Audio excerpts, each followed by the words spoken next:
Batas akhir daripada maaf itu bagaimana? Apakah ada batasnya maaf itu? Al-Umari meriwayatkan, ketika Imam Malik bin Anas, salah seorang imam mazhab, gurunya Imam Syafi'i, imamnya kota Al-Madinah Al-Munawwarah, meninggal tahun 1179 Hijriah. Makamnya di Baqi, di samping Masjid Nabawi. Rahimahullah, Allah senantiasa mencurahkan rahmat untuk Imam Malik bin Anas. Suatu ketika Imam Malik dipukul karena suatu kasus, na'udzubillah. Lalu kemudian apa yang terjadi?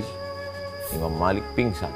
Dan ketika dia sadar, dia berkata, aku bersaksi la ilaha illallah Muhammadur Rasulullah, bahwa orang yang memukulku itu tidak bersalah. Dia bersalah, wahai imam. Tidak, aku memaafkan segala silap dan salah. Lalu kemudian jamaah datang mengunjungi Imam Malik bin Anas. Mereka ingin bertanya lagi, bagaimana dengan orang yang memukulmu itu, wahai Imam Malik? Mereka tidak bersalah. Sudah engkau maafkan mereka? Aku sudah maafkan segala silap salah mereka. Kenapa bisa begitu, wahai Imam Malik? Imam Malik tersenyum, aku malu ketika nanti aku masuk ke dalam surga, berjumpa dengan Nabi Muhammad sallallahu alaihi wasallam. Lalu apa yang terjadi? Dalam keadaan pertemuan dengan Nabi dengan penuh kebahagiaan itu, ternyata ada orang masuk neraka karena aku.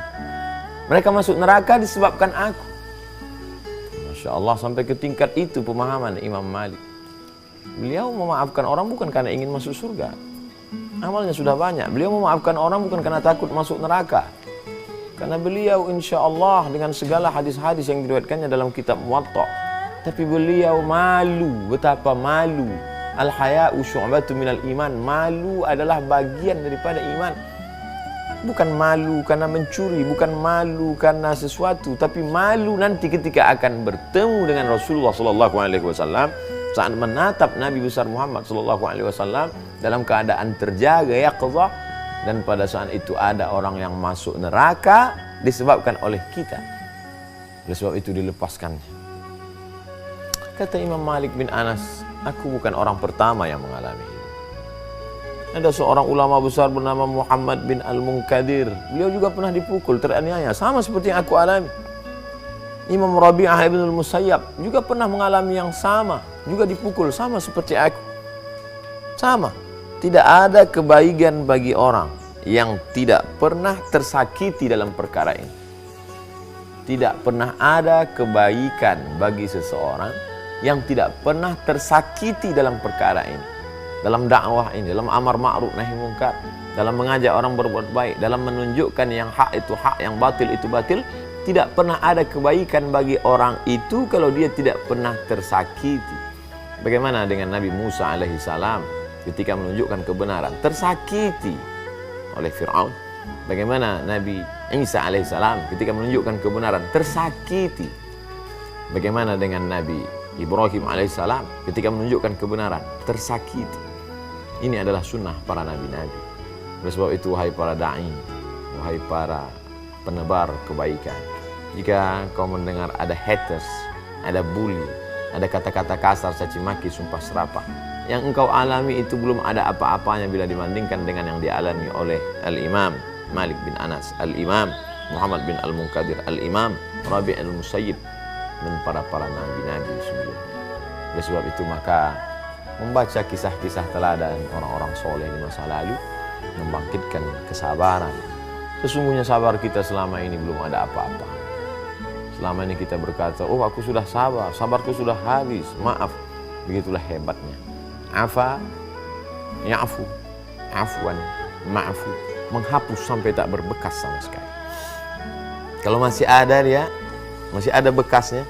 Kamu sudah maafkan dia, saya sudah maafkan dia, tapi masih lagi berbekas, maka sesungguhnya tak sesuai dengan kata maaf yang berasal dari bahasa Arab. Afa, ya'fu, afwan, ma'fu. Terhapus sampai tak berbekas sama sekali. Saat kaki menginjak pasir di tengah gurun, lalu kemudian masuk tapak kaki ke dalam tumpukan pasir, saat itu pasir berlubang, ada bekasnya, bekas tapak-tapak kaki. Namun kemudian datang angin kencang, menghembus butiran-butiran pasir, sehingga bekas tapak kaki itu tidak lagi terlihat. Maka saat itu kita sudah sampai pada tingkat maaf. Sanggupkah kita menghapuskan bekas-bekas itu? Sanggupkah kita menghilangkan bekas jejak-jejak sakit hati, duka lara itu? Ini ujian besar. Banyak orang yang diuji dengan bangun tengah malam, dia sanggup untuk bertahajud. Banyak orang yang diuji dengan bagaimana berzakat, berwakaf, infak, sedekah. Itu panti jompo kita yang bangun. Itu anak yatim bisa sekolah, kita yang menyekolahkan. Setiap bulan memberikan beras kepada orang-orang susah. Itu sekolah gratis kita yang buat. Luar biasa. Tapi ketika diuji dengan maaf, disitulah tampak. Ujian datang dari berbagai aspek, dari berbagai sisi. Ada yang diuji dengan kesabarannya dalam ibadah. Ada yang diuji dalam kesabarannya berinfak, berzakat, berwakaf, dan bersedekah. Ada pula yang diuji dengan maafnya. Mari kita merenung sejenak dalam waktu yang singkat dan pendek. Insya Allah bermakna di hadapan Allah. Kira-kira selama ini kita dalam hidup ini diuji apanya? Oh, saya nampaknya diuji dengan sholat saya. Alhamdulillah, mari kita lawan. Yang malas sholat, bangkitkan semangat sholat. Kamu diuji dengan apanya? Saya selama ini diuji dengan malas menutup diri, berhijab bagi yang perempuan. Mari semangatkan. Kamu diuji dengan apa? Saya alhamdulillah sholat semangat, puasa semangat, sedekah semangat. Apa? Masalah maaf. Oh, kita sudah tahu titik celah kelemahan kita.